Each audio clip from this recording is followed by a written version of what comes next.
recording. All right, so this is gonna be episode 67 of the Just Chilling podcast. I'm your host Miguel.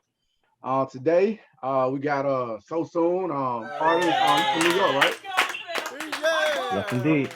Got Rasheed, aka Mexican Security from right here in Alabama, and we got Hershey, dancing from where you at? I ain't gonna tell it. I'm from New Orleans, but I live in El Paso. You from New Orleans? Yeah. The first question then, how did you end up in El Paso from New Orleans? Why is that always the first question people want to ask me? That's my first question too. And I'm so tired of hearing me like, oh, how you get out here? I'm like, man, life takes you places. You don't want to stay stagnant. You don't want to live in somewhere you from the whole time. But if you want the story short, I came out here for love. I stayed out here. Right. And I'm dancing. Okay. So I got questions lined up for you. But you can go ahead and tell us a little bit about yourself, just your name and stuff like that, and what you're doing and stuff. So right now. My name is Hershey. Right now, I'm chilling at the crib with my son. Ain't much going on. It's almost Christmas, just ready for the holidays. You know, thinking about getting more pets, but I can't do that until I get a bigger house. So. Right. What kind of pets you got right now? I got 2 dogs and a cat. My son has some mice. R.I.P. to them. I don't like cats. R.I.P. I can't do cats. That's because y'all don't understand cats. It's okay. Everybody not cat people. Hey, I like cats. They just like me. I rock cats. Cats are amazing. They can read your energy. They come right when you need them, and they smarter than dogs. I like them because they look. Sometimes they want to be loved on. Sometimes they don't want to be loved on. They use the bathroom and put in private. You know what I'm saying? They just like me. They just like women. Sometimes we want your attention. Sometimes y'all, no. They real human like. They real human like. You know what I'm saying? Hey, two human like they cats. They a cat. I'm just saying. You can't make that. You can't make that a gender-based statement. I don't know where she at right now, but if I could show her y'all sexy ass, I would. Oh, you don't know shit. She might hop up while you talking. But see, that's what I'm saying. See what I'm saying? How she just went on about her business. You know what I'm saying? Yeah. I like cats. Like she'll come back when she want to mess with you. Though I like them. You know what I'm saying? Dogs to come running. Dogs got to be up under you all the time. I ain't. I don't know how to chill. My kids don't know how. He's not learning fast enough for me. Like he be doing. I had a stupid dog before. Trying to do, bro. Like he be wanting to get all up on me, especially in my face. I'm like, no. Sometimes I don't want to be that mean to him, but I be like, damn, I'm ready to just sock you. Sometimes I do sock that nigga. I ain't gonna lie. Hey! Sock him dead and shit. I be like, you too big for this shit, my nigga. You need to sit down. All right. That day he scratched me in my face. I almost had a heart attack. So Hershey, you dance? How long you been dancing? 4 years now. Great. That helps out my questioning. What was the beginning like, and how did you find I'm gonna stop first. Were you dancing in New Orleans before you came to El Paso? No. I moved to El Paso. I was like 22, 23. I didn't start dancing until I was like 26. Right. So I started out here. I came out here in 2013. Okay. Number one question, because my cousin will kill me if I don't shout him out. Roy, he stayed down there in El Paso. He security guard at one of the clubs. I don't know if it's your club or not. Roy is a security guard at all the clubs. That's my cousin. Wow, he don't security for us no more, but Roy's been my boy since I've been knowing him. I done seen him at a couple different places. I don't know where he at now, but that's family right there, man. That's family. Seeing him around. If I ain't shout him out, he linked me up. I'm gonna be honest, he linked me up with you. He linked me up with Kiana. Yeah. So if I didn't Roy called me. Huh? You know what Roy called me? Did he tell you what he called me? No. He calls me Cocaine White because there was this one night I had on like an all white outfit and it just stuck. He to this day he calls me that. He called me for you and was like, hey, Cocaine White, you want to do a podcast with my cousin? I was like, he called you Cocaine White when he asked you. Yeah. Man, I love him, man. I told him what my vision was because, like I said, 2021, I want more dancers. I want more girls in that type of industry. OnlyFans. I want to have them on here, have them telling their sides of the story, telling them their experiences and stuff like that. He All said, the say time. less. He said, say less, I got you. And you here today because of that. So basically just tell me what the beginning was like and how you found your first club. My first what? Your first club to work at. Oh, it's funny. I hated it, but I was working at this place called Foxy's. And if you know anything about Peso, Foxy is like one of the raunchiest places you could work at. But I wasn't dancing. I started off as a waitress. And basically I was what you call like a flash dancer. So I waitress, but there wasn't a lot of girls that worked in the daytime. So I would have to get on stage for like one song every so many minutes or whatever, and like flash dance. Basically, I didn't have to get naked like them. I just get up there and dance a little bit, show my boobs, and that's it. And I would get my tips and everything. And I don't know. Me and my ex kind of fell off and broke up, and it was kind of this thing where he was like throwing it in my face where I was gonna need him for some stuff. So I was like, fuck it, I'm gonna start dancing. So I started dancing because people were requesting me to dance, and I would make more money that way. You know what I mean? Like besides tips and what they were paying me per hour and everything like that. And I started dancing there, and it was cool. It was cool and everything, but the owner, I didn't really get along with him, and he had a lot of issues that I really prefer not to speak about. Just he wasn't very respectful to his workers, and so I only danced at Foxy's for like maybe a week, and then I went to Jags because I had been a customer at Jags, and I was like, man, if I'm a dance, I might as well do it right, and I might as well go to the club where I'm gonna be appreciated. And so that's what happened. I started dancing from waitressing, and then I jumped to a bigger club. Right. That's So when you jumped to the bigger club, what was that like? Did you go through an interview process? Who did you had to meet to get your first your first job, the first night there? that was another funny situation because by then I had already started mixing and mingling with different people, and I had found out like who the manager was at Jag. So I started hitting him up on like Facebook, like, hey, me and one of my friends, we want to dance at your club. And I went up there. He was like, just bring your ID and your social and everything like that. So I went up there, and the guy who was there at the time, the manager at the time, I asked for him by his name specifically, and he lied to me. He told me that wasn't his name and that they weren't hiring and stuff like that. And I think it was like an ethnic situation. I'm not sure. I don't want to say, but I think it was an ethnic situation. Mm. And so he told me, yeah, we're not hiring and da da da da. And I'm like, so I just talked to, the head man in charge. He said, y'all hiring. He told me to come up here, da da da. So me being the person I am, I'm not gonna just go home after I basically left Foxy's and went up there. Like I quit right there on the spot and went to Jaguars that night.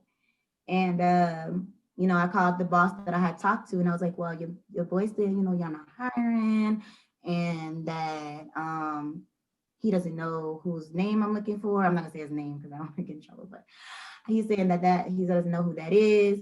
And so I literally went and sat in the parking lot and called my manager to this day, Alex. I love him to death. And was like, hey, I'm here, and like I don't know what's going on with management, but they're not trying to hire me, and they're not trying to tell me what's going on. So whatever happened as I was sitting in the parking lot, Alex had already contacted the manager and was like, and I'm gonna say his name because we're cool now. His name was Gio. Shout out Gio, I love him. We got real cool after that.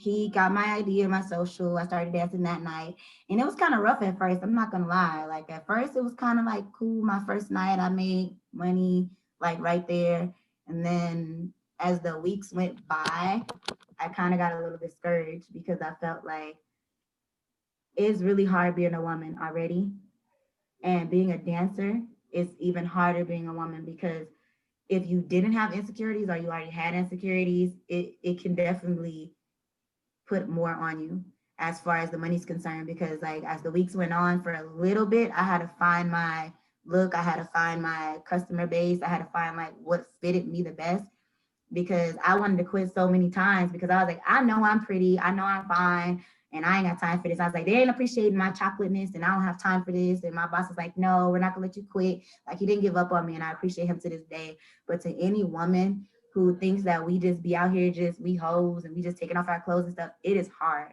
okay? You don't know what kind of things we deal with up on that stage. We're literally naked for people to see us with all our flaws out, you know what I'm saying? And you got people like me who had a baby and our bodies ain't the same from when we were younger. So it's a lot different. But as the year went on, I think after like the first half year that I was working there, because I started at the end of the year. By that next year, when the new year had started and everything, I don't know what happened, but I started making money and I became like one of the most popular girls at Jags. Like everybody knows me, everybody comes to support me and show me love. You know what I'm saying? I met a lot of people that are my friends now. And not only that, but the networking is great. It's amazing. Yeah. And That's a that's question. your story is why I want more people like you on there to tell you, like you said, it's not just me on the stage shaking my ass and having No. fun. This is a job. It takes a certain acumen, a certain smart. Like you say, you had the way you got your foot in the door with that club. The dude didn't even want to let you in. Gio, he didn't want to let you in at first. You had to figure out a way around that. I cut you off, man. What you had, man? No, I was gonna ask a question. So once you got started and you got, I guess acclimated with it, and you start seeing other people around you, maybe it might have been, skin complexion, so maybe a lot of fair skin and girl, maybe getting more attention. Did you ever feel like you was like dealing with like image? Because I don't know what you look like from, because this is my first time meeting you. So did you ever feel like you was in competition with like maybe what people bodies look like, a lot of. I think that I wouldn't call it competition because I wake up great. And I'm telling you that that's my personality. I ain't in competition with nobody. I tell people all the time, but y'all say could be standing next to me. I'm still better than that. You know what I'm saying? But that's me. That's my confidence. You know what I'm saying? That's me saying no matter where I'm at or who I'm around, I'm the baddest bitch in the room. And if you don't feel like that about yourself, that's got nothing to do with me. You know what I'm saying? But in society, yes, it's hard because I'm a chocolate girl, you know what I'm saying? And sometimes guys do like lighter complexion girls, but a lot of my friends are like, Hey man, y'all shut the hell up. my best friends are, light skinned and stuff like that.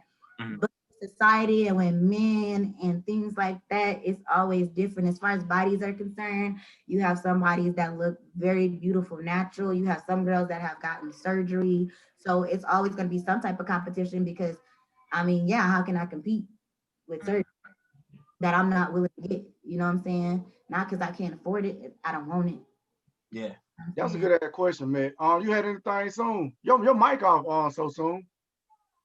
Yeah, I'm just making sure that no unnecessary background noise comes in. Oh, okay. Like if my partner come passing by, anything like that. But yeah, I do have a question actually for Hershey. My question is, what's the process of getting ready for a day or night of work? Like, what's the physical process, the mental process, all that stuff? Honestly, I drag myself around all day complaining about how I don't want to get ready. Sound pretty normal to me. And then I think about some stuff for an hour. I lay in bed. I smoke a couple blunts. That sounds like everybody getting ready for work all around the world. For myself, maybe I want to make it to this liquor store before I go to work so I can have my own bottle. Or if I tell myself somebody gonna have a bottle, it's what it is. And basically, I just get up at a certain time, and not even a certain time, because sometimes I'm late for work a lot, actually. I lay around, I complain, I get up, I do my makeup, I do my hair. I gallivant for a little bit more. I'm a real bad procrastinator, so I procrastinate. And then I get ready to go, and I grab my bag, and then I'm very forgetful, so like right as I'm leaving out the door, I'm like, okay, I got my bag, I got my money to clock in, I got my bottle, I got my weed. Okay, all right, got everything I need. I got my keys. All right, and then I'm out the door.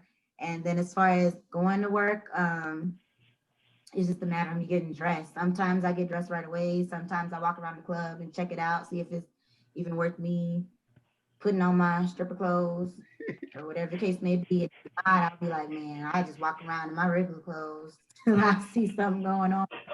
I start Ballers. the customers like, nah, what y'all doing? I think even I forget my mask every time I walk out. I have to come back in the house every day. Be like, damn, mask. Every time. Right. Oh man, that's the biggest. I think I bought like 3 masks from the house mom, I still ain't used to that. and she The tattooed house mom. I'm the learning more mask. about that. It's one at every club. Oh, so could you explain that for a person It like definitely. what is a house mom? You know, what do they mean for you on your daily, you know, on your day-to-day basis? What does a house mom do for you? A house mom is someone who has all the things that we might forget Mm. or things that we might need, didn't think that we needed before we got there. So she has like makeup and she sells outfits in her room. And of course she sells masks now. And if we need anything, like if we need our outfits fixed or some scissors or for her to, you know what I'm saying, if something's wrong, we go to her and ask her does she have something and we give her a tip at the end of the night. Now let's say you're dealing with a lot of anxiety, and then you go to your house mom. Can you get some weed from her too? You know, I've been thinking about explaining that to her, and not even the weed thing. Like, I don't want her to have weed. And our house mom, she is Hispanic. She barely speaks English, so Damn. sometimes I communicate with her. You know what I mean? But I want to tell her last weekend when I was running around asking everybody if they have a cigar, um, that she should get some cigars for sure. If not weed, at least some cigars for the girls that smoke. You know what I mean? Because a lot of people, not just the girls, customers come in there and be like, "Hey man, y'all got a cigar?" And I'm like, "Ain't nobody got a cigar." Right. I'm like, everybody decided they just no cigars, Um, and my nobody wanted to or either. my next question just came off the top. Um, how much work have you seen done around the girls? Is there a lot of girls that you work with that have work, boobs, ass, lips, shit I like know it got that? to be a good rate, and you in Texas. I know it got to be a good. I'm talking about at least 70, 80. I'll be surprised if you say less. No, I hope I don't know that many females. Okay, first of all. Secondly, I mean, it's you know, to each his own. It's definitely girls with they bodies done, but at first I didn't really understand it as far as the whole surgery thing is concerned. But I think it took for somebody to say something like, if you are unhappy with the way you look, there's nothing wrong with upgrading yourself. And so for any girl who is not naturally pretty or not naturally thick or not this, that, the third, for them who do feel like they might be in competition or whatever the case may be, I don't judge the fact that they got work done. If they want to go get their butt done or their boobs done or their lips done, and I'll say this though, Black girls naturally have nice lips, most of us anyway. And so I do see a lot of that as far as me being out here in El Paso with the Hispanic girls because they admire us for our lips, just like we admire them for different things like their boobs or their shapes or you know what I'm saying. And yeah, I mean, you see the girls leave one day and then come back a couple months later or whatever, and completely different situation. Hmm. And then you figure out where they've been at for the past 2 months. You know what Right. I'm saying? She come back with bigger. She got her tits done. I had to tell a girl last time. I was like, sometimes though, I don't know. If you're gonna get surgery, all I'm gonna say is this: if you're gonna get surgery, take care of your surgery, because some people or some girls come back too soon, and it's not healthy. It is really not. Oh, you To saying mess they up your get done with body. the surgery and then they start back dancing like ASAP? Either they start right back dancing or they are out right away. And I'm like, you need to go sit down or you need Do to you like do do you rest. do you think there's like a customer has paid for like some of their stuff? Definitely. And All right, technically, don't. they Definitely are have ever anyways, though. For sure. I mean, Um, in some shape or form, if he didn't pay for it all at one time, they paid for it gradually. You know well, what I see that that mean? that, that leads me to another question I got. So like when you seeing a girl in the club one night and she making like the most money, or you see a girl in there and she's getting, all the tips or whatnot that night, what does that do? Do you see what guys like really want? What is the prototypical girl in a strip club to you? What do you think that looks like if you wanted to make one from scratch that can make all the money in the club? Mhm. Creative player. Sound like 2K. Creative player. I've been playing 2K, man. I've been playing a lot of 2K, man. Me too. I think that I don't know. You know what? Because it's Hey, hold on. Shout out to my Uncle Jimmy, man. Here in the comments, man. I love you, man. All right, you can go. I think that if you really want to be honest, I have no idea what customers like, because it's so many nights that I'm standing there going like, out of all the girls in here, like, no offense. Hey man, creepy. You know what I'm saying? They, you know what I'm saying? They different. They don't give a don't care. Yeah. Like, I'm not trying to y'all like men. Some of y'all really care about that, because I can see girls nowhere near me or the girls that are like what we call the top girls in there, like the top, and me and the other top girls would be looking around like, okay, so shawty over there ain't bad, but this nigga right here love her. I don't know what it is, but shit, she got something I don't got. I shout out to her. You know what I'm saying? Sometimes it's confusing, like, out of all the girls in here, that's what you want. You know what I'm saying? And I like girls too, so of course I'm sitting there judging, like, nah. With a fine tooth comb. Nah, like I got up, not her, but you never know. But I mean, typically, honestly, here at our club, I mean, the Black girls, we definitely winning in El Paso. You know, some nights is not ours. Some nights is for the Hispanic girls, and we just gotta understand that. Some nights we all get together and go, man, it's a Hispanic night. We just gotta accept that. Tonight wasn't for us. Come back tomorrow, try this again. You know what I'm saying? But everybody eats, and it's everybody get a turn. You don't know who gonna eat tonight. I mean, we all gonna eat, but you don't know who folks. Right. So let me ask you this. It's just popped in my head too. So what if a girl wanted to dance, but not only in one club? How easy would it be for a girl to leave her club, go to a club in Atlanta, dance there for a while, go to a club So Soon at in New York and dance for a while, and go to a club in California? Is that something that's possible? It's more than possible. We do it all the time. Some places that don't require you to have a license. You have some places that do require you to have a license. You have some places that will make you interview and get naked, and they want to see your body before they hire you and things like that. I've been turned down before, and I've been turned down by a man, and I was. Can I ask a question? What is being turned down? What do they say? Turned down means like, okay, boom, I go to this club. There's one club I only been turned down from. I'm not gonna say the name of the club. Fuck them. But I went, and me and my friend went. We was gonna dance out there in Dallas or whatever. And so we went for the interview. We had to take our clothes off and stuff. Now me, I'm a mom. I have a mom body, and I'm okay with that. I'm not like fat or nothing like that, but you know, had a kid. So I got naked and everything, and he was like, well, yeah, you cute and everything, but like your body type's not the type you're looking for. And I was kind of taken aback because I was like looking around, and I was like, you know, and this was a big dude, like a big old dude. So I was like, well, get your big ass up there and see accept you for your body while you out here critiquing people looking like you looking. You know what I'm saying? I probably felt better. I want to add this too. You've only had one kid. Yeah. So what the fuck is the problem? Like, you only had one kid. I guess he wanted me to have boobs that sit up like this and a stomach that was like sucked in, and I was like, also that's a market, because there's men out here that like natural. Like I'm not even gonna lie to you. Like me, I'm more so of a natural. I'm younger than, you know, I'm only 23, but I prefer the more natural looking women, the women with flaws. Than I prefer the women that look flawless, you know, made. So if I was to spend my money, I know if I would probably spend my money to the one that looked more natural. So I guess you gotta, you know, maybe they was looking for some type of, you know, image at that one.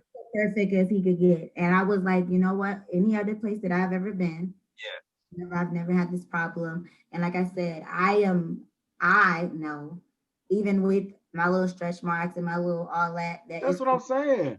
It can't be it can't be that bad. It can't be that bad. You've only had one kid. I just find that so weird that somebody can just go, nah, this ain't it. You just Hershey, my cousin, my Uncle Jimmy, he got a question. He said, how long can a dancer dance? What's the lifespan of a dancer? What you think There's a lifespan. That's a great question. Yeah. Ooh, that So is a Brandy's hard done. question because I've only been doing it for 4 years, and if this pandemic wouldn't have happened, this was going to be my last year, honestly, because I don't see myself doing this. I mean, if for the girls to make it out a career, that's cool or whatever. I know people who've been doing it 10 years plus, and I don't want to do it. I think that it's supposed to be a gateway into something bigger and something better. And I'm not saying that you can't do it for as long as you can do, you can dance, you can do however long you want to do it. But me personally, I started late anyway. I didn't start at 21. I didn't start at 19. I didn't start when I was 18 years old. I started when I was 26. So now I'm 31 and I'm like, whew, all right, I'm getting up there. I got a whole 9-year-old, and my whole point of doing Me this, too. Me too. I got a 9-year-old. you see what I'm saying? So my whole point in doing this was to get into the networking thing. You know what I'm saying? I Right. met clubs. I met all the people who deal with music, and I met people who modeling and all that type of stuff. You know what I'm saying? If I want to do a photo shoot right now, I could call up somebody and not have to come up out my pocket. You know what I'm saying?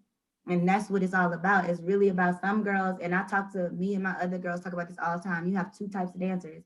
You have dancers that really go in there to hustle, that's really trying to do something with themselves. They got goals with this shit. They ain't coming here to play with y'all. They coming to play with y'all customers. We up in here for one reason only.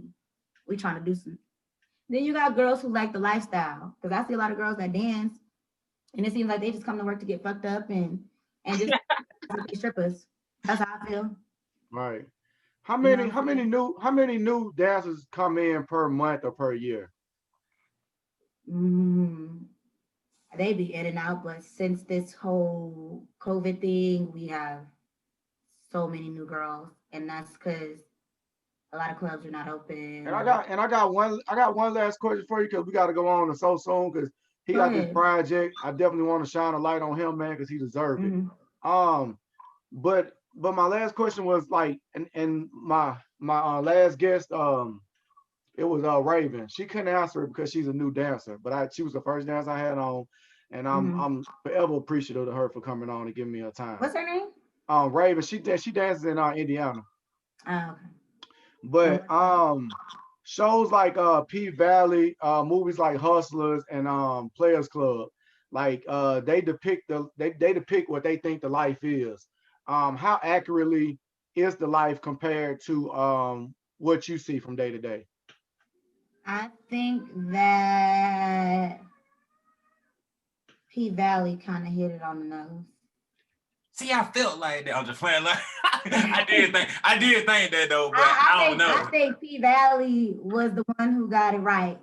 I think because it's definitely versatile. You have you have your white girls from hood, you got your white girls from that hood, you got black girls, you got new girls that come in and them, the older girls, they don't care for that because I remember it was a lot of beef between me and some new dancers and some old dancers when I first started working.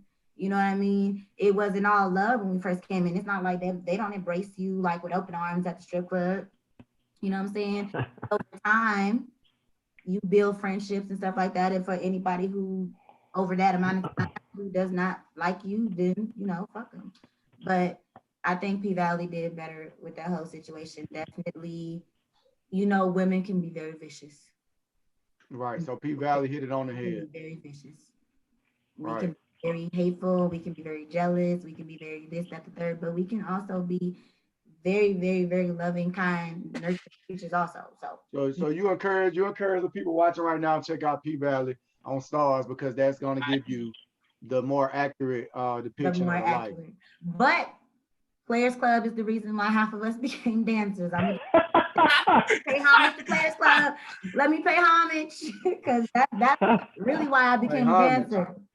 Not for real. Ronnie and Trix and Diamond, they really why I'm out here like that. You know what I'm saying? Right. But I'm more of a diamond. Let me tell you something, Hershey, man. You killed it, man. I also want So Soon and Rasheed just thank her, man, because if I can get 100 more people like Hershey, man, this show would do a lot. It will go places with people like you. You killed it. I only wanted like 30 minutes of your time. You can kind of kick back now. You can shout out your Instagram, your Facebook, anything you want to shout out right now. I'm really picky about my Instagram, so it really don't matter what my Instagram is because y'all be weird. I don't care how many people watching this. Guys be weird. Y'all need to stop coming in our DMs with the weirdness. If y'all wasn't so weird, my Instagram would be public, but it's not. That's real. Right. And I mean, y'all can add me on Snapchat. You know, I'm Angel Face on Snapchat, so that's about it. Right, man. Y'all think her, man. Because if I can get more people in her industry like her, man, it would really take the podcast. You took the podcast to the next level just now, man. I'm just gonna let you know that. And I did it early. I wasn't supposed to be here to the 6th. Right. Yeah. Send me 100 people like that. You and Raven, and like I said with P Valley, because I feel like it's stories that ain't being told. You know what I'm saying? Because I feel like so many stories. If we had more time, the things that I have seen and witnessed, y'all would be laughing and probably crying at the same time. Like, damn. So we'll get you. Hey, so Hershey, we'll get you back at another time then, right? We can get you back on here at some point. Yeah, I'll be back and I'll tell y'all the funniest thing that's ever happened. Thank you so much for that. If I can just get you on for a few episodes, that's fine. But we like I said, you can kick back and relax. Yeah, because I got questions too for these people because like I write and I am a musician and I'm go like music engineering and stuff like that. Nice. So, let me tell you something. Let me tell you something. So Soon is really dope and Matt really dope. Two dope artists. I think this is an epic episode right here because we got you here, we got them here. Any questions you got for them, just go ahead. I would like to know, first of all, where are you guys located? I'm in Birmingham, Alabama. I'm in New York. And I love the way y'all talk. I ain't gonna lie. Thank you. I just sit back and listen to y'all talk all day.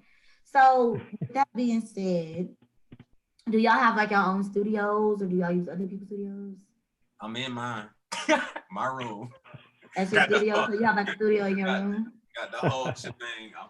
Got my KRKs. I'm talking to y'all through my KRK speakers and all that. Got it all. My Mac. That's one of my MacBook. Yeah, I built my whole thing. So that's the best. That's the best way to do it because people are trying to scam you, man, out of your own talent and shit, man. Yeah, but I also feel like you pay for expertise. Like the first thing I said when he mentioned you so soon. Did I say it right? So soon. That's it, right? Yeah. Okay. So he mentioned he just briefly hit me like, hey, you want to do the podcast? You know, come on the show. I've been on here a couple times before, but so I went and I listened to your project, and the first thing that I even said was, I love the sound, like the actual. Because for me, a person that creates such dope music, in my opinion, and to a lot of people's opinion too, you know, for me, you know, is trying to get to that next level of quality, you know what I'm saying? Understanding, you know, how I can, you know, take these courses or these classes to get my stuff sounding more professional, you know, in the mixing sense. When I'm hearing my songs, you know, comparing it to this person on the radio or this person over there, I want it to sound like that. And the first thing I from track 1, I only got, before we able to get on, I think I got to like track 8 of 5. I know I got at least 5 or 6. But the first thing I noticed was the difference in the quality, and I think that's sometimes is what we pay for when we go to those studios. It sounds good. Yeah, I think some people scam you, but I agree with you that it's when you have the right relationship with the right engineer, it is quality. To answer your question directly, Hershey, so the quarantine, I've been saying this since March, basically, as like you see a glare in my eyes is because I have the TV on mute because the NBA season just started. But like I'm gonna jump ahead a little bit because I'm sure you're gonna ask this, Miguel. But like the album that y'all are referring to was inspired by the quarantine. The very first time I put my I'd say pen to paper, but I write in my phone, was on March 11th, which was the day that the NBA canceled the season. And the quarantine has brought a lot of value, or has allowed me to bring a lot of value out of myself, because I have a mini home setup as well. I had the equipment, but I never was really fully utilizing it. And this inspired me utilizing it. So what I did was I put out a very rough mixed version of my own project that I wrote, recorded in rough mix, and I originally dropped it on Bandcamp, and then I sent the files to an engineer that I have a working relationship. We actually literally used to work together. And so I knew he was going to take it and clean it up and make it into what you heard as the final product. And so, yeah, I did the recording and a very basic mix of it, but I knew that wasn't going to cut it in terms of getting that quality that people would really want to listen back to. Yes, definitely. So it was a huge savings because I paid $0 to record, and I was just paying per song for the mix, and so I saved like a shit ton of money. Okay. No worries. So soon. Sounds of something out of nothing. What does that mean to you, man? So I gave myself my name. My original name was J Skills because my given first name is James, and I don't know, somewhere along the line I like to think the word skills, and this was like going back to high school. So now I get to college and I'm starting to perform and starting to get exposed to more independent artists, and so many people got variations of the name Skills. And so I was like, this shit is too generic. I don't want people to be, checking for me and mistaking me with AI Skills or this person, that person, whatever. In fact, my longest relationship with a producer that I met in college was his name also. So I was J Skills and he was Ill Skills. And I looked at that as like, yo, this was meant to be. But at the same time, I'm like, I got to change my name. And so for me, So Soon is reflective of what hip hop culture is about. This idea of like, folks didn't have anything, but they made something out of nothing, literally. So the sound of something out of nothing is essentially, what one of the elements of hip hop, because hip hop has so much to do with sound. That's what helped me come up with that acronym for the name So Soon. Right. My next question ain't got shit to do with music, you or nothing. Listen, man, and I know Matt got me on this too. But do y'all think that Mary J. Blige is killing it on Power, man? Because I think she fucking killing it. Look, man. How we end up here? Look, man. Did we discuss this? Look, man, she is killing it, man. She's doing good. Auntie Mary, she don't want to call her auntie, but she auntie. I think she's a little. I think she's doing really good. She's married, you know what I'm saying? So she got a little. She doesn't. I love it. I love seeing her. With her. I turn in every week for her. I don't watch Power like that. I'm not even gonna lie. The last episode I watched was when I don't even know, but I know it's the latest ones because I didn't even know Ghost was dead. I had to go and catch up on some stuff. Yeah, he had to go. I had to go catch up, but when I did, I'm like, oh shit, Mary in here. They got with the great in this motherfucker. Like, damn. Yeah, I'm gonna see her good, but it is some crit. I'm one of the people I really watch this stuff, and it's just like. You got to put we watch TV and TV's supposed to be an imitation of life. And so do you have those conversations with your mom? And it seems like that her interactions with the kids be so not motherly. No, man. I feel like it's I feel like she don't even really do acting like that, but she trying. And I feel like she just like this close to nailing it. No, yeah, okay, now I agree with that. She is definitely that close to nailing it. I mean, Mary's literally this close to nailing it. Yeah, she's very a few things. Yeah, I agree. I'm with Hershey. I have not even watched the full episode of Power. I tell people all the time, it's so much like good content out. Mm-hmm. It's really hard to keep up with everything, and I'm like non-committal when it comes to that shit. Like I just watch like repeats of cartoons. It watches me more than anything between that and sports and just whatever else I'm doing, whether it's writing music or working on my business or whatever. But it's just such a commitment, and there's just so much good content. It's like I'd say the same for music. It's almost a curse sometimes. Like, okay, have y'all ever heard of Pose? Huh? Of who? Have y'all ever heard of Pose? My partner just finished watching that, so I caught a few episodes with her, and it was pretty solid. And I like Pose. I can relate to it because I worked with that population of people, but young people between like 14 and 24, LGBTQ young people, transgender, whatever. And so I could relate to it. So it helped me understand aspects of their lifestyle. And because it's based in New York, I could, pick up on some nuance and be like, oh yeah, this feels like home. That feels accurate. That feels like bullshit. But I didn't get heavy into it. But my lady, she watched it. So every once in a while, I would sit next to her when she was watching it. So okay, all right. So we're gonna get back to So Soon. Me and Matt gotta chop this up right quick, man. So what do you think about Tyreek and the brother going on? What you think he can finna start? What you think he finna do since he got kicked out the family, man? Oh, I see some people talking about they think he's gonna be killed off. I don't think so. I think he's supposed to be like the Canaan of the group, and so they're gonna keep him around to kind of. I think he's needed to kind of give that edge.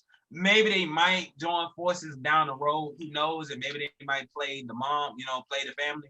Who knows? But I didn't like Tyreek. I wasn't a big fan because it was just like, I grew up with like with a real street dude, as like my father figure. So, and to have someone that do what Ghost did for him and the way that he acted towards Ghost, like he gave that man everything, and it was just like. Now listen, don't give too much away because I might watch it. So don't give too. I know Ghost was killed because I know too many people who watched it, so I already know that his fate was sealed before they did the spinoff. But don't give too much away. Yeah, Tyreek's a hoe ass nigga. That's all you. Yeah, that's what I was getting towards. I didn't like that, but he's getting to the point where they've written it well enough to where he's starting to, I guess I don't want to say take our hearts back, but at least he's getting back in good grace with me a little bit. But I fuck with Tyreek, man. I ain't gonna lie. I hated him. I hated him before Ghost died, but now I'm liking him because he's so much like his dad in so many ways. He just don't have a look for me. He's got a look for me. He's soft. I think he coming into his own. I love hood niggas, and Tyreek just don't give me hood niggas. I just don't take. I don't. It's because he's not though. He's not. Right. I love him. I love y'all hood niggas. You know what I'm saying? Shout out to the hood. But that nigga not no hood nigga. All right, so we got the name out the way with So Soon. I don't think Hershey you was here when he said it, but it sounds of something out of nothing. So Soon, it sounds of something out of nothing. So I just want you to know what his name was and stuff like that. Well, this is part of my networking situation. Like, it's so great to meet all of y'all, and I'm so like grateful for the opportunity and everything like that. And I mean, in the future, I would like to be in contact with both of y'all, all three of y'all, actually. And Miguel, I know you and me gonna be in contact regardless, because this is now we like. In the future, we could connect after the podcast. Okay, we like this now, but we already like this. You up with everybody. You ain't going nowhere. You like this. Yeah. But the two artists. I'm telling you, Hershey, these are talented artists. I can't even begin to talk about So Soon. He got this. I mean, you begin to dance to ransom, all that stripper love, you dance. I'm just playing. Yeah, boy, I ain't lying. I forgot to tell you that. Tell her she, you got that song Stripper Love. And we bring y'all you got ransom, you know what I'm saying? You dance a little bit. He got music. But like I said, this So Soon part of the show, so yeah, for sure. You know what I'm saying? I got a question for him. Let's get to So Soon. You want to bring up power So Soon? I got a question. Can I ask him a question real quick while you look on your list or whatever? Can I ask him a question? Because that's homework, man. That's homework. I know what I'm saying, because this is fresh on my mind. Because go ahead. Because like I said, when he mentioned you, I went and I listened to the album. So, you kind of did to me from the first, like I said, I listened to like 5 to 8-ish songs. I could see a theme. And so, right, okay. Now it's entitled, I think it was entitled Quarantine or something like that. What was the name? Quarantine. So, okay, Quarantine. Right. Yeah. So are we entering a perspective of just where you was thinking during this quarantine or where the world was at? Because at the beginning of the quarantine, that's when we went through, because a lot of your stuff that the content wise, it was, I don't want to put you in a box because I'm an artist and I don't like being put in a box because I go all the way around the spectrum. But I can see a hint of consciousness where we're talking about I heard a lot of things about cops and white people and how they don't black. I mean, they're not rocking with black people. So was that your main goal with this quarantine? Were we looking to, I guess, make a racial stand? I guess. What was we thinking? It's an amazing question. I love especially the beginning part of the question, which is, was it like my own perspective or more of a collective perspective? So to answer the question, I got to kind of give you the trajectory of this calendar year. So beginning of the year comes, I'm preparing to travel out of the country for a couple of different things, super exciting. Had just come back from Ghana, went to Colombia, and you know, whatever. And so I released, when the quarantine first hit and I knew it was real, I released a 5-track EP, which was literally just a collection of music that I've been sitting on literally for years that is still relevant enough to put out and just get more content up on streaming and all that good stuff. Because to your point, like I myself pride myself on being a versatile artist, but a lot of my content and what a lot of people know me as is conscious, because that's just where a lane that I've been able to benefit the most from. And so this EP was to like give people a different perspective of who I am and what I bring artistically. Quarantine hits, and I didn't go into it thinking I was going to write a project, but it just started to naturally happen.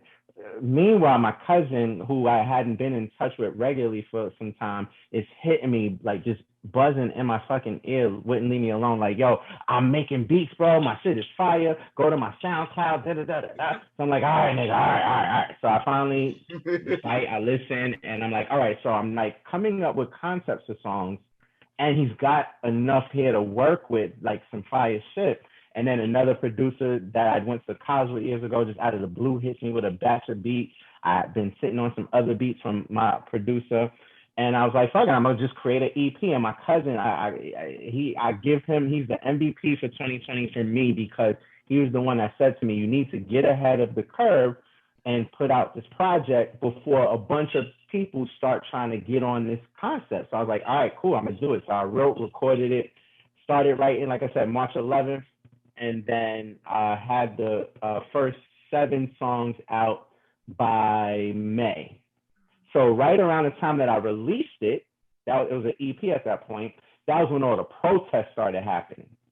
And everything for the most, like I had like mentions throughout the album about cops and our relationship as Black people with police, but I didn't really, it was more from like a fly on the wall perspective, and also more from like this is exhausting. Like this shirt is inspired by one of the songs on the album Tired.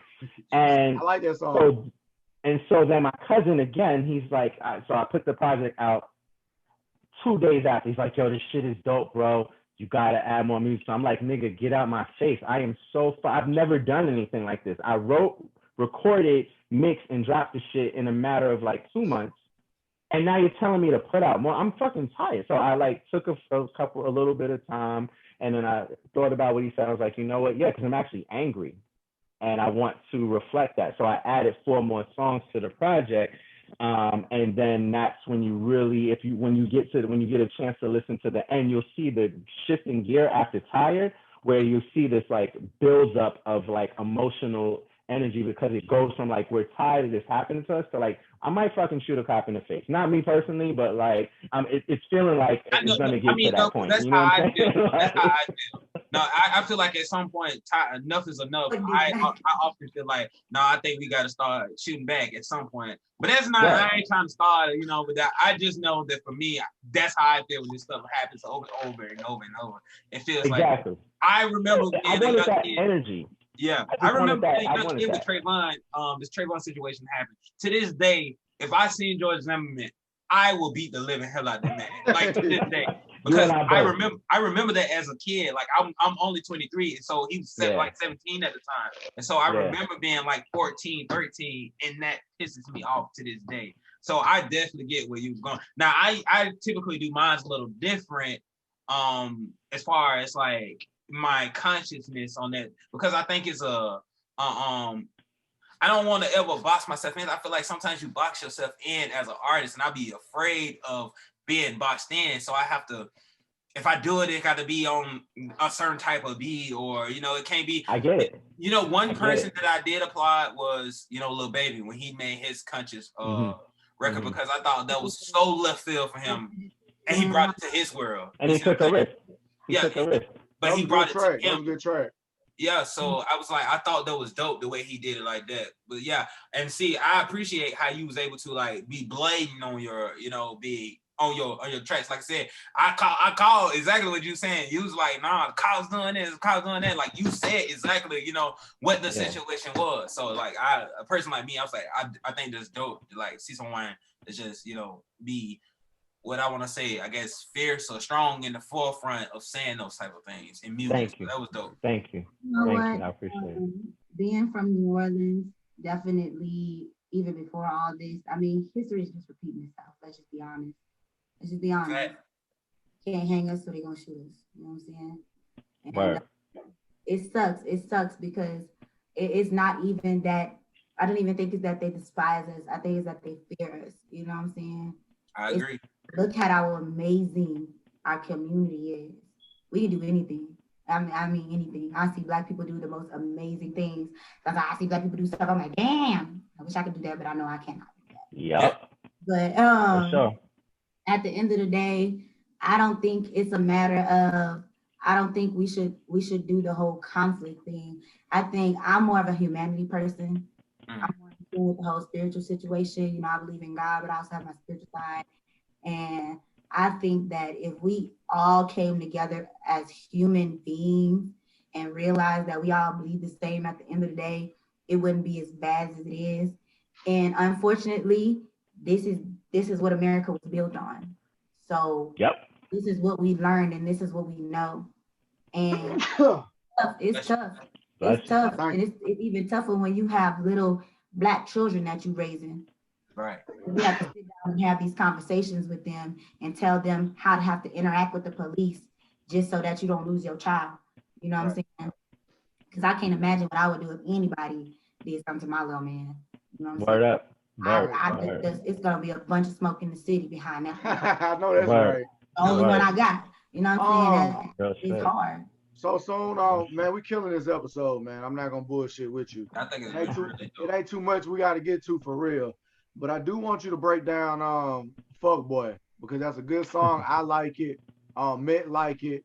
I'm sorry that I think that's the one I just listened to. Because Hershey, because I should have put you on him, but I was just so lucky to have you tonight, period.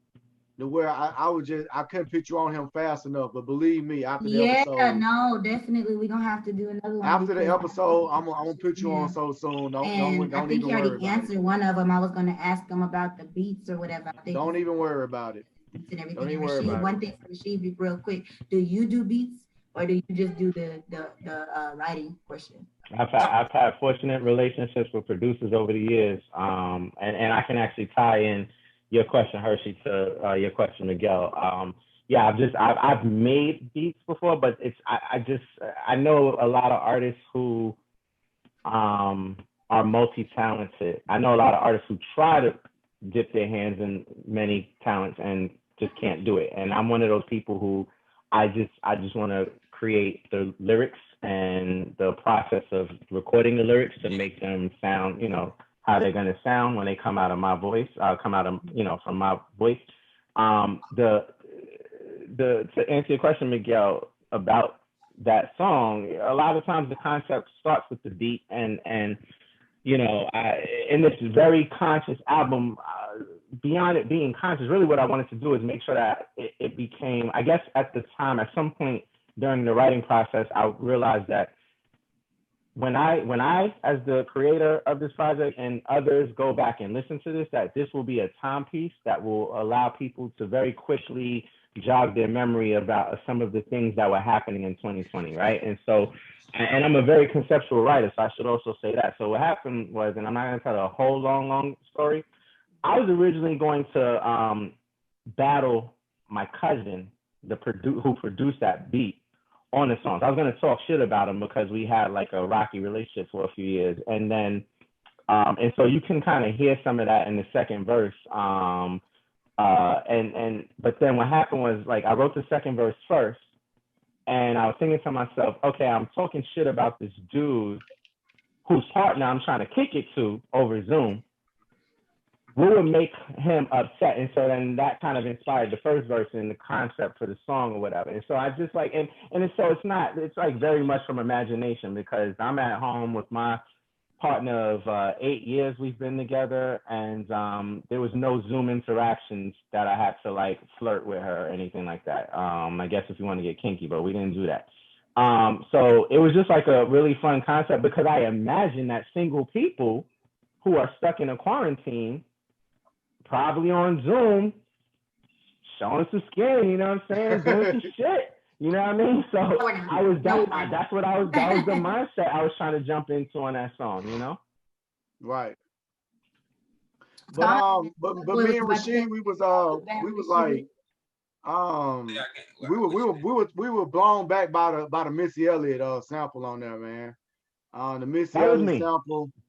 That was me. So that was the fun part about this project. It's like I'm a good producer. And what I mean by that, I'm not a beat maker, but like I know how to like bring a concept to life. But what has hindered me in the past is that when you have studio sessions where you're paying $35, $40, $50 an hour, and you're trying to get as much done, you might think of something after you've listened. You like got the song, recorded, brought it home to listen to and make sure it sounds good, and then you have to make some like decisions. Like, am I going to spend another $35? Just to ask the producer, or to ask the engineer, can you go in and add this Missy sample on it? And so what I was able to do, in this being the first time that I recorded my own project, was like, okay, I'm going to like not only make sure that the song ideas and concepts match what's happening in a quarantine, but there's also a lot of like pop culture references that would help like really flesh it out. So in the case of Fuckboy, this is also important contextually to tell you the story that I wrote that song around the time that Ludacris and Nelly had their versus battle. And Ludacris and Missy are two of my favorite artists. And so when he played 1 Minute Man, I was like, yeah, that's my joint. And then somehow it just kind of stuck in my mind to kind of play that Missy sample and mesh it with the chorus that I wrote. So who was Fuckboy about? And again, it's a fictitious story, but it's about, so I'm the fuckboy in the story because I'm trying to bag somebody else's bitch. Like I'm on Zoom trying to bag somebody's bitch, and at the end of the first verse, the boyfriend comes into the room and he sees his girl kicking it to me, and so in the second verse I'm talking shit about him. So that's the story that happens, but it's not real. It had already caught me though. Go ahead. Have you heard Cash Doll's Everybody? I haven't, but I'm gonna put that on my phone. I fought with Cash Doll though. I fought with Cash Doll. And now she has a song called Everybody where she played two parts. The first part she did both. The first part she was the side chick, and then the second part she was the wife. So right. she. All I know is when I blow up, Cash Doll. That's Bay right there. I'm a biter. I'll bite her too. He said I'm a biter. He said I'm a biter. Biter with you shit. I just added it to my Spotify. I'm gonna listen to that. Yes, you would like that. If that's the concept you was going for, she wrecked that check and she did a very good job on that. Nice. Right. So on the song, I mean, if you look right here, you can see I'm a big Tyler the Creator fan. On the song, So What Now, you kind of sounded like him a little bit on it. So I just want you to break down that song, So What Now. So the concept is over a decade old, and like I said, after I created the first 7 songs and then came back with 4 new ones, my cousin, who I wound up later on naming the co-executive producer, because again, he was the battery in my back, pushing me to limits that I didn't think that I had, and then he also produced the majority of the project.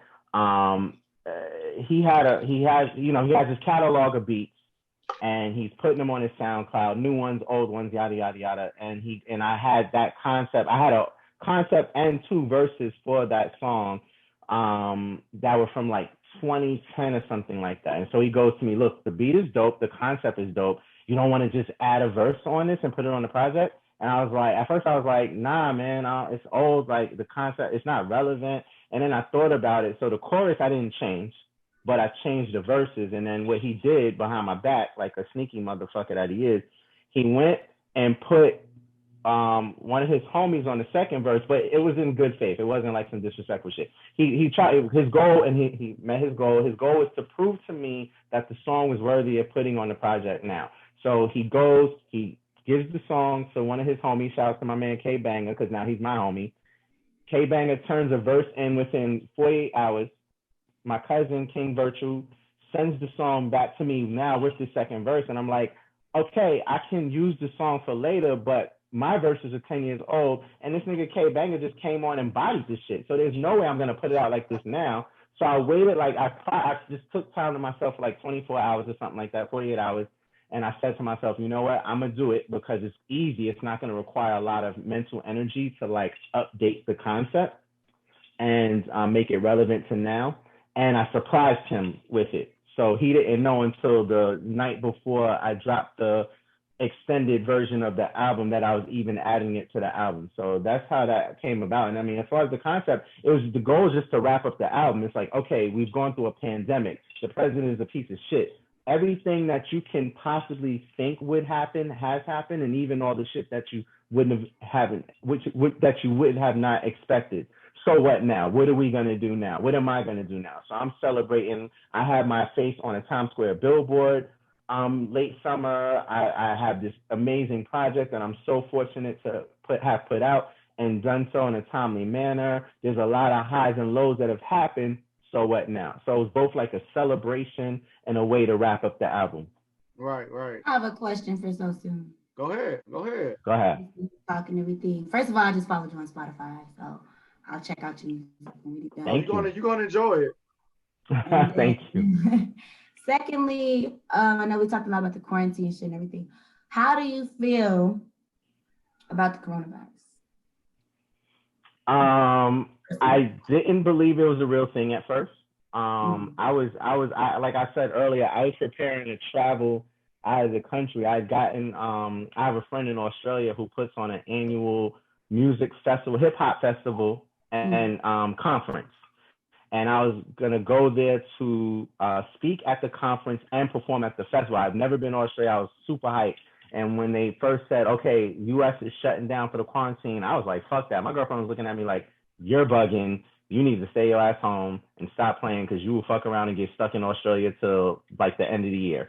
And so, like I said, first song, 3/11/20, was written on March 11th. And that was that point because I was like sitting down where I'm sitting right now on my couch in the living room, watching New Orleans play whoever they were playing. And I wasn't watching it. They were about to start the game, and they were like, they canceled it. And then the next day, the NBA canceled the season, and that's when I knew it was real. And so, yeah, it was bothersome at first because I felt like it was getting in the way of some really great opportunities that were on the horizon.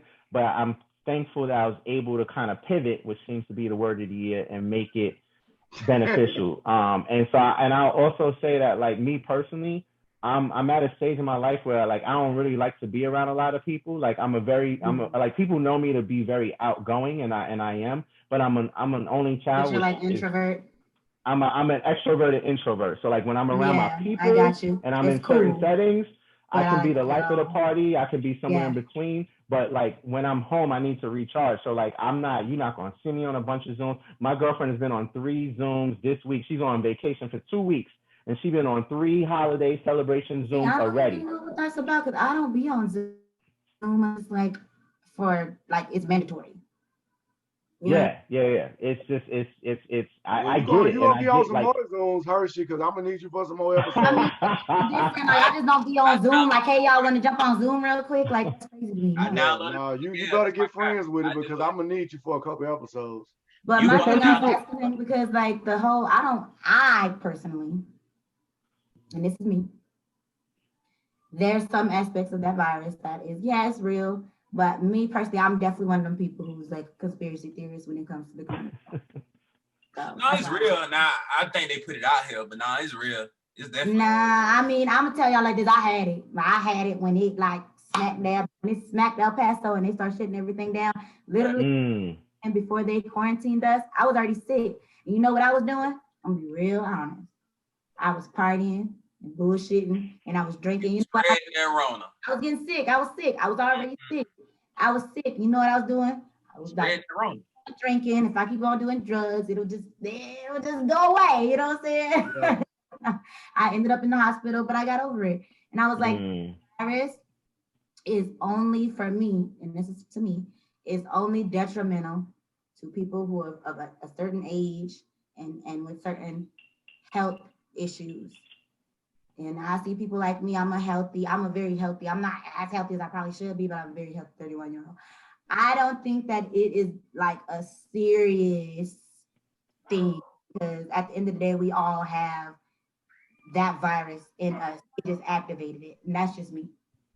That's just me. I had to be extra careful, and this is when it became real for me. I had to realize that it wasn't just about me because my girlfriend, she has a lot of older people in her family, and we live in the building that she grew up in, and so her mom lives a few floors down. And her mom is like in her 70s, and she works 7 days a week at a family-owned bodega that like literally is across the street from where we live. Bodega. And but like her biggest fear is that because she has so many older folks in her family, she wouldn't want either of us to actively come in contact with somebody who has it, then give it to one of those older family members who have pre-existing conditions and die. And so I had to like really think selflessly, which was difficult at first, but then it was like, fuck it. I don't want to go out anyway. Like I'm good. If I'm not performing, like I'm good. Like I don't really need to go nowhere. I'm chilling. It's not even the quarantine that bothers me about the virus, to be honest. I agree. The whole situation of it. Because definitely when I got sick, my roommate at the time had 2 small children. And I definitely kept myself away from them. I had to lock myself in my room. I actually had to go stay with somebody else and get rid of it before I even came back home. You know what I'm saying? I'm not saying fuck the virus. It's not gonna hurt nobody. No, I mean it's definitely like little kids with weak immune systems and stuff like that cannot come in contact with that. So, Kiana says she love you. I love her too. Sorry about Slim. Yeah, she said, but Slim all right. So we gonna keep her in our prayers. Slim good though. But she got a baby, and that's the another point I was making. She got little babies in the house, and I just really do hope that he's okay and he gets better and everything. And that right. So soon, I had a question with you. You from New York. What are your thoughts on like Southern rap and Northern rap? It's an amazing question, and if you don't mind, I want to pivot real quick because so 2 weeks ago I took a trip to Virginia just to get away. I was a little stressed and I wanted to get away, so I basically was in Virginia at my cousin's place, the producer of this project, for a week, and we was watching Drink Champs, and Wallow and Gilly the King was on there, and Wallow was talking about, I was a Gilly the Kid fan before, when he was Gilly the Kid, not Gilly the King, and he was part of the group Major Figures. And Wallow was talking about when they started Major Figures, he was looking at the Southern artists because so many of them were starting their own record labels. And that shit hit me because since slavery has ended, and since mass migrations of people have moved from the South to the North, from South Carolina, Chicago, or wherever to New York, whatever, there's always been these like really ridiculous conversations about like, oh, Northern people are more intelligent and this, that, and the third. Fuck out of here. Let me be the first to say, as a New Yorker all of my life, that is bullshit. And so I tie that into your question, Miguel, because when I think about Northern versus Southern rap, look, there's nothing more to say than the fact that when New York does not have its own identity right now. Now, hip hop is where New York started, but so many textures, so many layers that the South has brought to hip hop as a musical form have like impacted it in such a manner that the place where it started, our artists don't have our own identity anymore. We're like now steps behind, and a lot of us sound like dinosaurs, and the shit is annoying. And so I'm gonna say this: I don't listen to a lot of like newer artists. I don't care what region they're from. I don't listen to a lot of newer artists but I don't take away from the ways that they've pivoted and made the music and the craft work for them. And so I have nothing but the utmost respect let me for cut you Southern right artists. quick, man. Let me cut you. But when I listen to your music, when I listen to Quarantine, the album, you are rapping clearly, and I can understand everything that's coming out your mouth, and I can vibe to it, and I appreciate that, man. I just want to let you know that before we get off of this, because that's valuable. I mean, I like understanding what the fuck I'm listening to, and you do that. Thank you. Thank you. I appreciate it. I appreciate it. And look, like I said, look, I can't look. And here's the thing, right? So I'm definitely one of the two oldest on this Zoom. It's either you or me, Miguel. I'm not sure. It's me. It's me. Have you broke 40? Nah. It might not be you, bro. Don't. I just turned 38 late November. So. Man, you look 25, man. Hey, hold on. Black don't crack unless you smoke it. I know who the youngest is. So you a Sag. Okay. Black don't crack unless you smoke it, man. Just turned 31 last month on the 14th. I know who the youngest is. Happy early. That's good. I know who that is. But I bring that up to say that, like, I try really hard to not get caught up in this old head mentality where it's like, I remember being a teenager and having to sneak to be a hip hop artist because my mom just wasn't with it. All this and it wasn't until I was able to show her the successes that I've obtained because of my music that she is like now in full support of what I do. Man, but listen, like, hold on, man. I agree. I can't listen to too much of these artists where you can't understand what they're saying, but I don't knock it. I respect it because it's a different generation and they're creating their own lane. So I can't. There's enough space for everybody to eat, and that's the main thing. There's enough space. You're never too old to do what you love. All this technology, there's enough space for everybody to eat. Fuck that, man. What kind of lotion you using, man? I want to look like that when I'm 38, man. What kind of lotion you use, man? Real talk, I've been using Palmer's cocoa butter since I was in my teens. Every day. I'm not even fucking lying with you. I'm glad you said that because I got some. Cocoa butter. I'm glad you said what kind of lotion you use, man? Like, look, you ain't one of them old heads when it comes to music that got a problem with, because I used to be like this before. I really just really was like, I'm limiting myself, because when I first started wanting to be a musician when I was a kid, I was like, shit, okay, I'm gonna rap, but on the side, I'm gonna sing. And I was like, they ain't even gonna know who the singing dude is. I'm just gonna have a whole different name.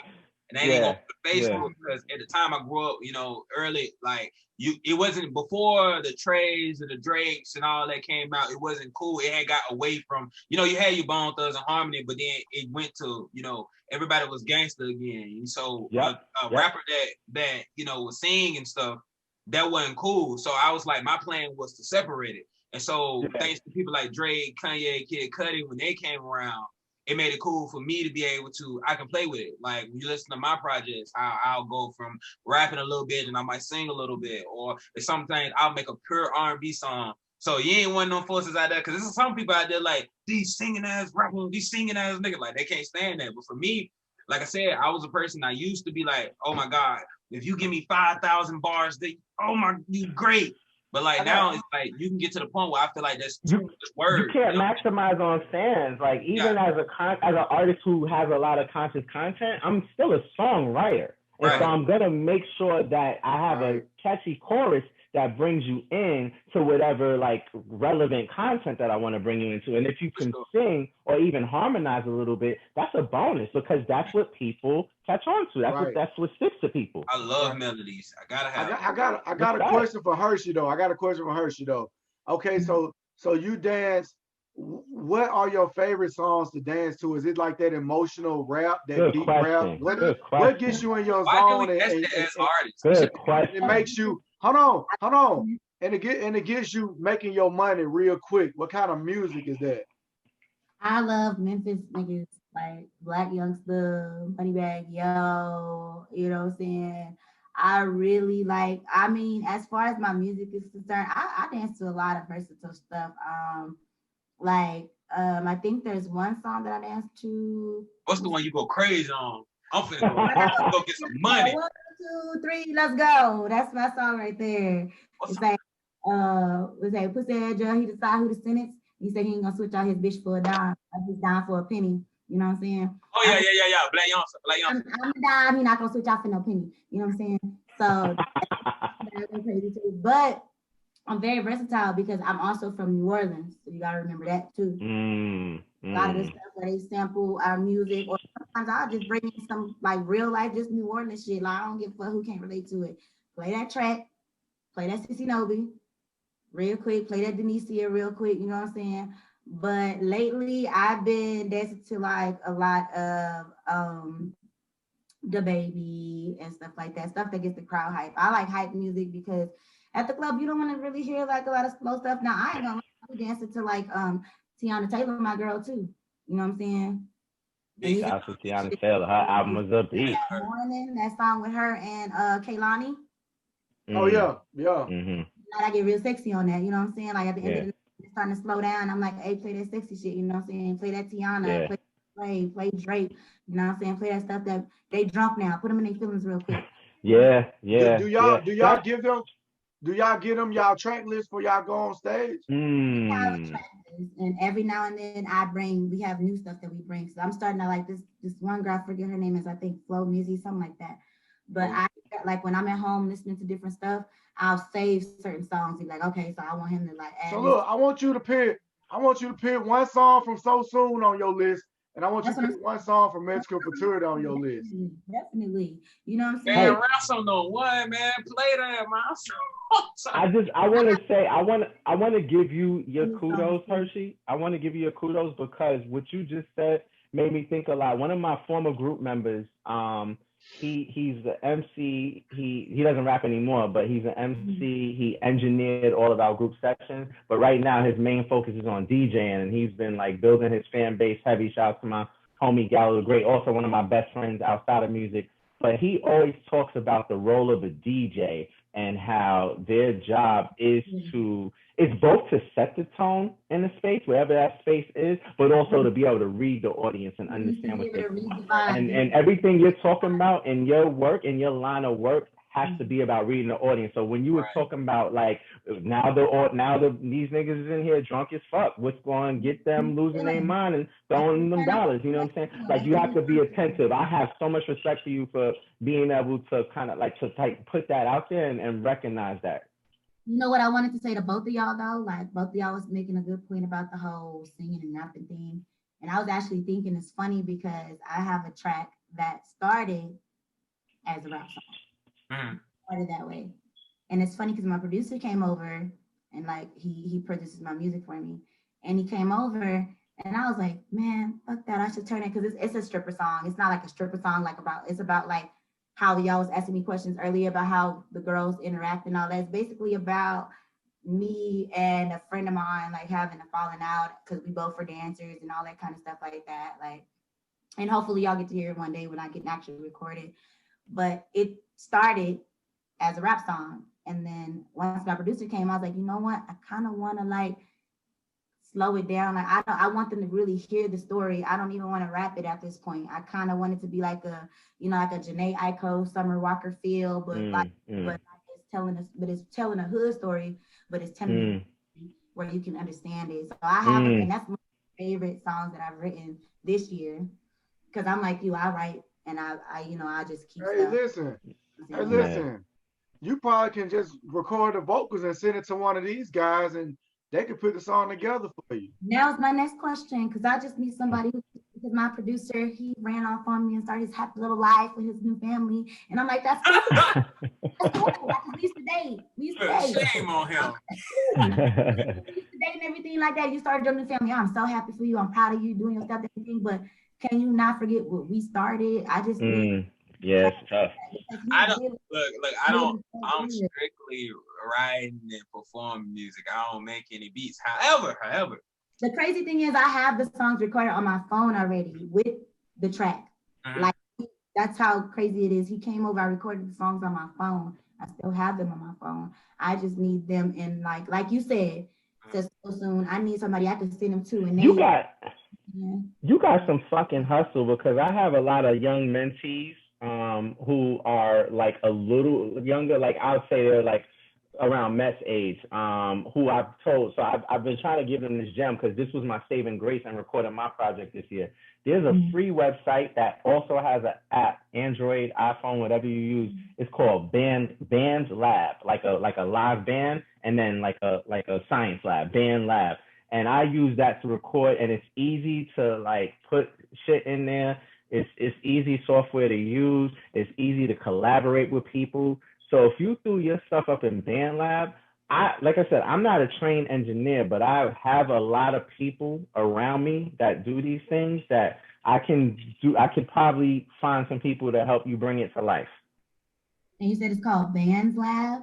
Yeah. Like we'll connect offline and I'll give you that. But it's free. It is such a high quality software.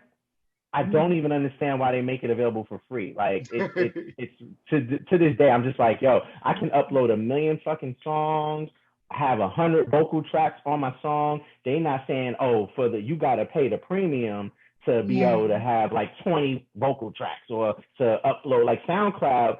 I can't fucking listen to a beat on SoundCloud without every 3 times I listen to it, or every 3 beats I listen to, getting a commercial. You know what I'm saying? BandLab is doing so much more than SoundCloud, and they doing that shit for free. I'm waiting for them to be like, all right, effective in 2 months, we're going to charge for this shit. Quality recording, because if you record me on something that's not quality, I sound real nasally. You know what I mean? If you're sitting with me and you hear the recording and it sounds like that, and then you hear me actually singing, you go, that doesn't sound like you singing. And I'm like, I know, because it's the quality of the recording. No, equipment matters. I ain't gonna lie to you. At least lower quality. The lower quality equipment. Once I upgraded from using a USB mic to a condenser mic and learning, I had to teach myself so much stuff, because me too, man. I'm not the type of, and we talked about that when you started the podcast. I was like, this is stuff that worked for this and this one. But I had to teach myself so much, because unlike a lot of artists, especially me, I'm growing up in a time where so many artists and so many young folks, and they just, I just want to make music. They're not even respecting art. So they just really just making music just because, it's the thing to do. And so like, for me, I have to be inspired. So I can't just go, just be like, okay, I want to book a session for Thursday. I'm gonna go in there and I'm not even gonna be ready, because I need to experience life. I had to build me some in my home, because I'd be able to, it's 4 o'clock in the morning. I can get up and record now, because I feel inspired now at this time. And so that's why I had to do that. What'd you say? I'm inspired in the shower. see, everybody has a shower, but it inspires me, honey. I don't even go in there and sing other people's songs. I go in there and just start making up shit. But here, I want to say one thing to that, Matt. I hear you, and at the same time, this is what I want to say, because everybody has access or lack thereof to different resources. What this year taught me was that, because I'm like I said, now y'all know my age, understand my age, understand where I'm from, and I'm from like the era where like I was a teen when Wu-Tang first put their album out, and I've heard the stories for days about how they did it from their proverbial garage with very shitty equipment. We in 2020, so listen, I did the whole album with a interface that it fits in the palm of my hands, a USB mic, and this BandLab website, right? And I said, I did the best possible mix that I could do in my limited capacity before I passed it on to an engineer, and he turned it into something amazing. And then I also took it up a level, because I filmed and edited 4 music videos on my own, and I did it all from my phone. You know what I'm saying? And I have an iPhone 11, and I've been hearing stories since the iPhone 5 was out that people are making full-length documentaries and movies and music videos from their iPhones. And so I'm like, look, we're in a technology era. And what I tell my young people all the time is that if you get something, if you don't have the access or the means to get the best quality shit, don't get too caught up in perfectionism, because you could record something that's your best possible quality, and that's your business card in a sense. So if you go to an engineer or you go to a producer and you say, yo, I need beats, then you can have something to let them hear so they know you are about some shit. You know what I'm saying? Right. So that's why I would say like BandLab, like usually if you got a headphone with microphone on it and that's the best you got right now, do that shit and then you can use that to get people's attention. Like I'm worth the time because I don't got the technology, but I got the talent. And then you use that to convince people, like, yo, okay, I'm gonna take a shot at you because you about your shit. Too many of my young people, and I'm guilty of this too. I'd have so much more music out if I wasn't doing this, but like that perfectionist mentality, like you should definitely make it the best it can be, while at the same time finding the balance with not getting too caught up in perfectionism. And that's what I didn't want to do by making, like, this album wouldn't even be out right now if I got too caught up in being a perfectionist. I promise you that. So it's a balance, and it's different for every artist. You know what I'm saying? Right. I had two questions, but I know my first question is, Hershey, is that a fucking pole behind you? Oh, it's a pole. That was the first thing I saw the first time she got up before we started. So you be like practicing like on some 2K shit before you go? I love the pole. You be throwing those shots. And she gonna be it's like one of my. Honestly, it's really what drew me. Hey, that ain't no bad thing. That ain't no bad. You got a pole in your house. That ain't no bad thing. It's an art form. Everybody can't do that. No. I love the pole. It's definitely an art form. It's beautiful. I love it, and that's why I have one in my house. Oh, I got a question. That okay, so requires so much strength. Jesus Christ, that shit requires so much strength. A matter of you trusting your body, trusting that your body's gonna do what it was made to do. If one of your body parts is lacking, the other one's gonna pick up. You know what I'm saying? So you be doing tricks on the pole? It's not even a strength thing. You know what I'm saying? What you got, man? What you got? I was like, so she do tricks. Well, I don't know what you call it. I guess like actual pole dancing, like you do tricks on the pole. I ain't gonna lie to you. It's hard for me to see my money just throwing my money just to watch it.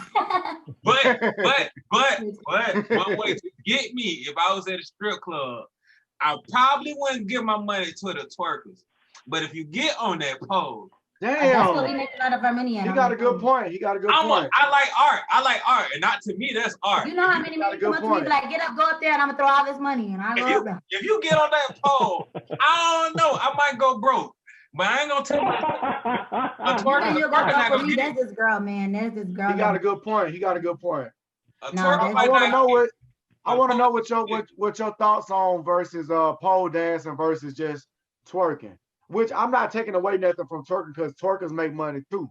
Of course. What are your thoughts on it?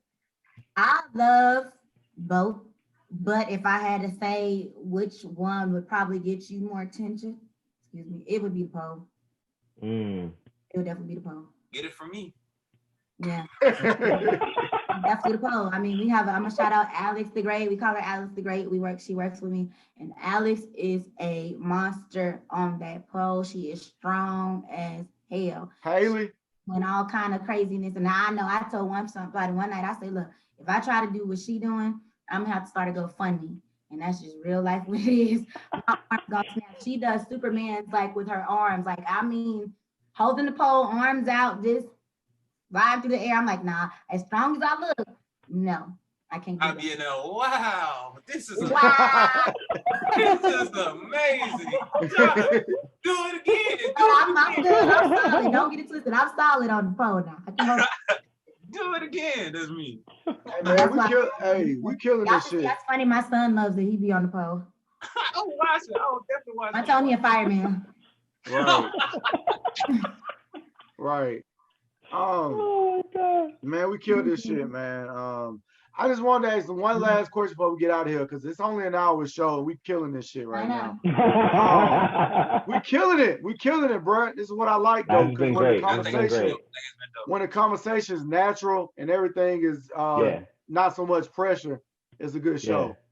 Yeah. So what was it like recording quarantine during the shutdown? It was stressful for my girlfriend because she's never been in a studio experience, and so we have a small. I told you that cat was gonna come out. Look at that adorable cat! Oh my goodness! Like, put me on the budget now. Don't come to my house. It was stressful for both of us for different reasons. Like because for me, you know, the studio is a like I'm like Matt. Like I haven't been in many studio sessions where I've like written on the spot and then recorded. Usually I go in with the songs, knowing what I'm gonna do before I do it, you know, whatever. But because there's so many levels of highs and lows emotionally on this project, emotional highs and lows. It was hard for me to be in the space knowing that my girlfriend is 2 rooms away, and I'm like, sensing like I'm hearing like the refrigerator open, and I'm like, I can't. Yo, listen, can you keep it down in there? I'm trying to wrap up this session.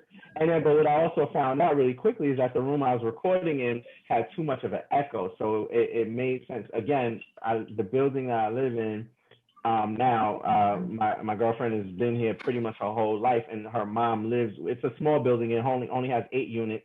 And so her mom lives in one of the units, and her, like I said, she works 7 days a week. So I basically would wake up 10, whatever in the morning, get my laptop, my equipment, bring it downstairs, and just get the songs done while her mom was at work. And I was able to find a good pocket in that apartment where it wasn't echoey, and I was able to get a good sound or whatever. So it worked out because then I didn't have to like have my girlfriend worried about her making noise if she like takes a step. And it runs the risk of the mic picking it up, whatever. But like, yeah, I like, honestly, Miguel, the question about recording during the quarantine, that's nothing, because I've been in the studio as an artist for 20 years now. The bigger question is like, what was it like recording my own project? And it had its amazing moments. Like I said, on Fuckboy, like bringing in that Missy, and a lot of those like social, like what do you call it, sound bites that you hear throughout the album was a lot of fun. And then like those moments when you can't get a take was really like annoying and like Only Child, trying to get the flow down in the second verse. I just wrote it, just finished writing it like 3 days prior to recording it. And I'm trying to get this flow down with all the breath control and all the nuance. Please stop telling these black people be peaceful and not fucking up. Like, that shit was annoying as hell, but I'm a better person for it. I'm a better artist for it. So it was enjoyable overall. Yeah, I enjoyed the album, man. Thank you. Shit, man. Last thing I want y'all to do is pretty much shout out, you know, y'all contacts, any way to reach y'all or whatever like that. We went over an hour, so I mean, show's over. You know what I'm saying? We get the fuck up out of here, man. Just let people know where they can find y'all, because we killed the episode, man. Yeah. I'll go. You can find me on Instagram at So Soon. That's where I do the most interaction with human beings. I talk my shit. I talk the most shit on Twitter. So you can tweet me at Sir So Soon. Oh, excuse me, that's my old Twitter. So Soonish, like Blackish. And speaking of So Soonish, I also started a new apparel line, which this hat, this shirt, you can find it on my website, shopsosoonish.com. And yeah, that's how you can find me. Okay. I think that's hard. I think you should drop an album so soonish. I think that'll do something. Yeah. I'm on it. Trust me, I'm on it. I also do my most human interactions on Instagram. I never really understood Twitter, so I don't have that. I hate Twitter. I just started understanding it this year. So, but I just changed my name on Instagram to Nisi Montana. Nisi Montana. On Twitter? On Instagram, no. Instagram. We don't tweet. Okay. Man, come on, man. Man got a fucking album out, man. Man, come on, man. Y'all know y'all can follow me on Instagram at big.dripper. So BIG period, or however y'all want to say that. Big.drip. Dripper. Wait. Say it one more time, Matt, because I'm about to follow you now. BIG, like a period. DRIPPER. Big Dripper. Got you. Yep. Yours is just So Soon, right? Yep. On Instagram, yeah. And So Soon. Okay. Tell everybody that watch the show, y'all can follow me, you know, listen to the album They Will Never Believe too. We got so much stuff coming out, so hey. Yeah. He said he's finna top of 2021. Oh man, I'm finna blow up next year. Matt, the link to your album is in your bio on IG? Uh-huh. Copy, I got you. I'm gonna listen to it for sure. Check that out. Appreciate that. I gotta finish listening to yours. Like I said, I was on, I think 5 or 8. I can't even remember which one it was. But I know I was past the because even before you had got to using the sample, I was like, this reminded me of something. That's like, this reminded me of Missy Elliott. I said, this sounds so much like Missy Elliott. Then you threw the 7, I was like, I fucking knew it. I knew it. I was like, because you had the fact that you had me sitting there like that, like I think that's dope. It's like where have I heard this? Like, where is this going? I'm like, break me off. Show me what you got. I'm gonna stop the Facebook live stream, but I do want to shout out Facebook. This where I get most of my interaction with human beings on Facebook. So I definitely want to start shouting out Facebook. A lot of people say they don't do Facebook, they don't have Facebook and shit like that. But this is where I get most of my interaction at, man. So I definitely want to shout them out before we get off. And I'll be back soon as I got another episode. You know, y'all want to say bye to Facebook. And y'all if y'all need anything from me, don't be afraid. Like Miguel, like we was linked through my cousin. Y'all need anything from me, don't hesitate to DM, reach out, whatever. I'm not shy. I will bother you. Don't worry about it. I will respond. So, I'm just saying, I just let everybody know that I ain't gonna be like that. So you know, right. Same way I met Miguel is through somebody else, and we been. I'll bother y'all ass. The other night, I think I was saying something to this one dude.